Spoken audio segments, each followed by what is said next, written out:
चारपाई पर लेटी हुई बुधिया साफ साफ देख रही थी कि सूरज अब ऊँघने लगा था और दिन की लालिमा मानो रात की कालिमा में तेजी से समाती जा रही थी। देखते ही देखते अंधेरा घिरने लगा था, बुधिया के आसपास और उसके अंदर भी। लगा जैसे वह कालिमा उसकी ज़िंदगी का एक हिस्सा बन गई है, एक ऐसा हिस्सा जिससे चाहकर भी वह अलग नहीं हो सकती। मन किसी व्याकुल पक्षी की तरह तड़प रहा था। अंदर की घुटन और चुभन ने बुधिया को हिलाकर रख दिया। समय के क्रूर पंजों में फंसी उलझी बुधिया का मन हाहाकार कर उठा है। तभी ठग की आवाज़ ने बुधिया को चौंका दिया। उसके तनमन में एक सिरहन सी दौड़ रही थी। उसने पीछे मुड़कर देखा तो दीवार का एक पलस्तर टूटकर नीचे बिखरा पड़ा था।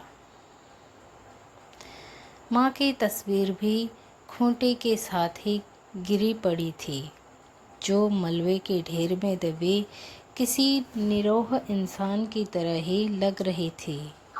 बुधिया को पुराने दिन याद हो आए, जब वह माँ की आंखों में वही निरीहता देखा करती थी।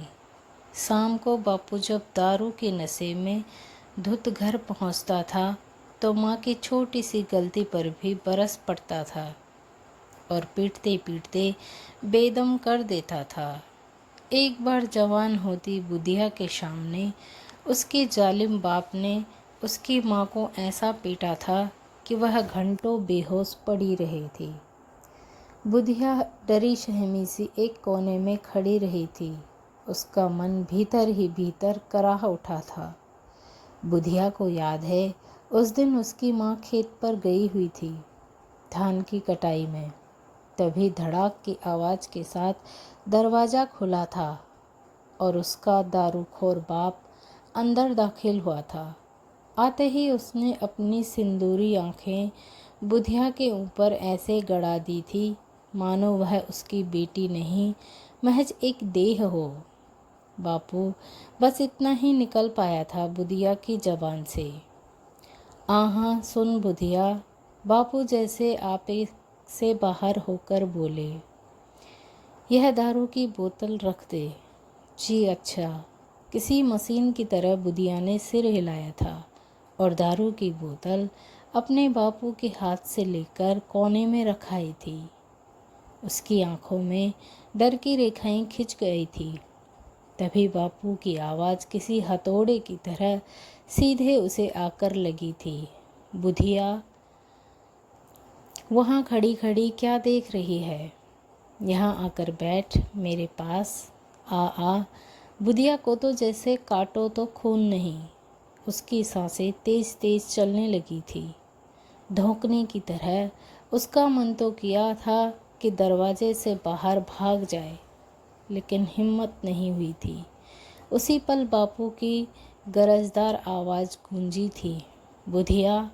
ना चाहते हुए भी बुधिया उस तरफ बढ़ चली थी जहाँ उसका बाप खटिया पर पसरा हुआ था। उसने झट से बुधिया का हाथ पकड़ा और अपनी ओर ऐसे खींच लिया था जैसे वह उसकी जोरू हो। बापू, बुधिया के गले से एक घुटी घुटी सी चीख निकली थी। यह क्या कर रहे हो आप? चुप।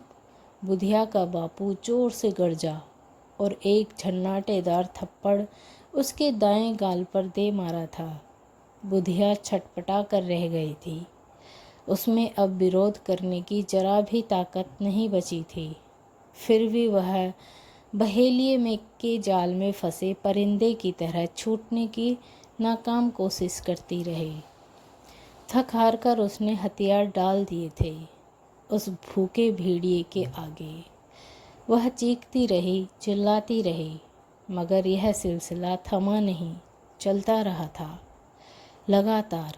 बुधिया ने माँ को इस बाबत कई बार बताना चाहा था, मगर बापू की सुलहगती सिंदूरी आंखें उसके तन मन में झुरझुरी सी भर देती थी और उस पर खौफ पसरता चला जाता था। वह भीतर ही भीतर घुट घुट कर जी रही थी। फिर एक दिन बापू की मार से बेदम होकर बुधिया की माँ ने बिस्तर पकड़ लिया था। महीनों बिस्तर पर पड़ी तड़पती रही थी वह, और उस दिन ज़बरदस्त उसके पेट में तेज़ दर्द उठा। तब बुधिया दौड़ पड़ी थी मंगरू चाचा के घर। मंगरू चाचा को झाड़ फूँक में महारत हासिल थी। बुधिया से आने की वजह जानकर मंगरू ने पूछा था, तेरे बापू कहाँ हैं?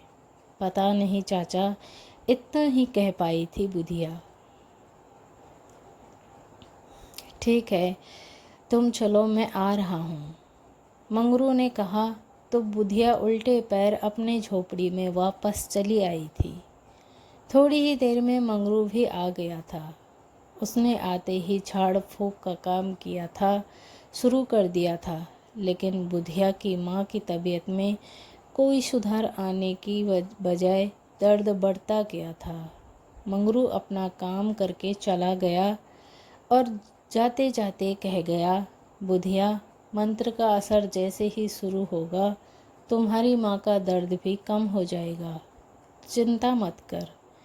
बुधिया को लगा जैसे मंगरू चाचा ठीक ही कह रहा है।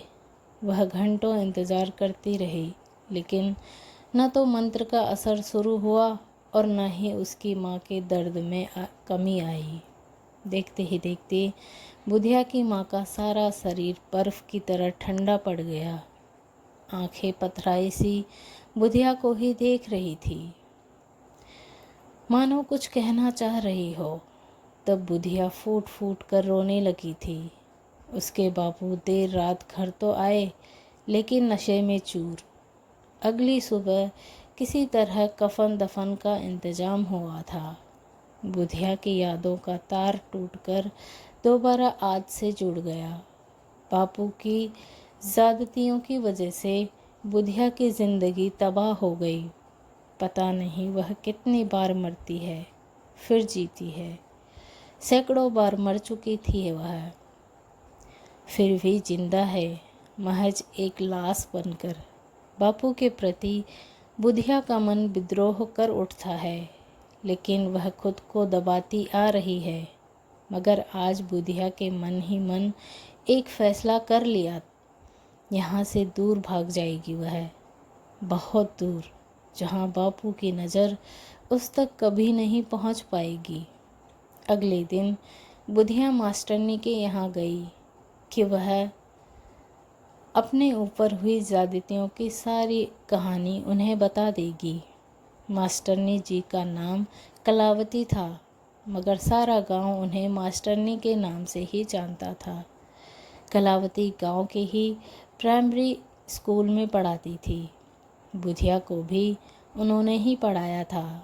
यह बात और है कि बुधिया 2 जमात से ज़्यादा पढ़ नहीं पाई थी। क्या बात है बुधिया, कुछ बोलो तो सही। जब से तुम आई हो तब से रोई जा रही हो, आखिर बात क्या हो गई? मास्टरनी ने पूछा तो बुधिया का गला भर आया। उसके मुंह से निकला, मास्टरनी जी, हाँ हाँ बताओ बुधिया, मैं वादा करती हूँ तुम्हारी मदद करूँगी। मास्टरनी ने कहा तो बुधिया ने बताया, मास्टरनी जी, उसने हमको ख़राब किया, हमारे साथ गंदा काम किया। सुनकर मास्टरनी की भौहें तन गई। वह बुधिया की बातचीत कर बोली, किसने किया तुम्हारे साथ गलत काम? बापू ने। और बुधिया सब कुछ सिलसिलेवार बताती चली गई। मास्टरनी कलावती की आंखें फटी की फटी रह गई और चेहरे पर हैरानी की लकीरें गहराती गई। फिर वह बोली, तुम्हारा बाप इंसान है या जानवर? उसे तो चुल्लू भर पानी में डूब मरना चाहिए। उसने अपनी बेटी को खराब किया। खैर तू चिंता मत कर बुधिया, तो आज शाम की गाड़ी से मेरे साथ शहर चल। वहाँ मेरी बेटी और दामाद रहते हैं, तो वहीं रहकर उनके काम करना, बच्चे संभालना। तुम्हें भरपेट खाना और कपड़ा मिलता रहेगा। वहाँ न पूरी तरह महफूज रहेगी। बुधिया का सिर मास्टरनी के प्रति इज्जत से झुक गया। नई दिल्ली रेलवे स्टेशन पर उतरते ही बुधिया को लगा जैसे वह किसी नई दुनिया में आ गई हो। सब कुछ अलग और शानदार। बुधिया बस में बैठकर गगनचुंबी इमारतों को देख रही थी, मानो कोई अजूबा हो। तभी मास्टरनी जी ने एक बड़ी इमारत की तरफ इशारा करते हुए कहा, देख बुधिया, यहाँ औरत मर्द सब एक साथ कंधे से कंधा मिलाकर काम करते हैं। सच, बुधिया को जैसे हैरानी हुई। उसका अल्हड़वर गंगवई मन पता नहीं क्या क्या कयास लगाता रहा। बस एक झटके से रुकी तो मास्टरनी के साथ वह वहीं उतर पड़ी। चंद कदमों का फासला तय करने के बाद वे दोनों एक बड़ी व खूबसूरत कोठी के सामने पहुंची। फिर वह एक बड़े से फाटक के अंदर बुधिया मास्टरनी जी के साथ ही दाखिल हो गई। बुधिया की आंखें अंदर की सजावट देखकर फटी की फटी रह गई। मास्टरनी जी ने एक मॉडर्न औरत से बुधिया का परिचय कराया और कुछ ज़रूरी हिदायतें देकर शाम की गाड़ी से ही वे गांव वापस लौट गई। शहर की आबो हवा में बुधिया खुद को महफूज समझने लगी। कोठी के चारों तरफ खड़ी कंक्रीट की मजबूत दीवारें और लोहे की सलाखें उसे अपनी हिफाजत के प्रति आश्वस्त करती थी। बेफिक्री के आलम से गुजरता बुधिया का भरम रेत के घरौंदे की तरह भरभरा कर तब टूटा जब उसे उस दिन कोठी के मालिक हरिशंकर बापू ने मौका देखकर अपने कमरे में बुलाया और देखते ही देखते भेड़िया बन गया। बुधिया को अपना दारूबाज बाप याद हो आया। नशे में चूर, सिंदूरी आंखें और उसमें कुल बुलाते वासना के कीड़े। कहाँ बचा पाई बुधिया उस दिन भी खुद को हरिशंकर बापू के आगोश से। कंक्रीट की दीवारें और लोहे की मजबूत सलाखों को अपना सुरक्षा घेरा मान बैठी बुधिया को अब वह छलावे की तरह लगने लगा। और फिर एक रात उसने देखा कि नितिन और श्वेता अपने कमरे में अमर बेल की तरह एक दूसरे से लिपटे बेजान हरकतें कर रहे थे।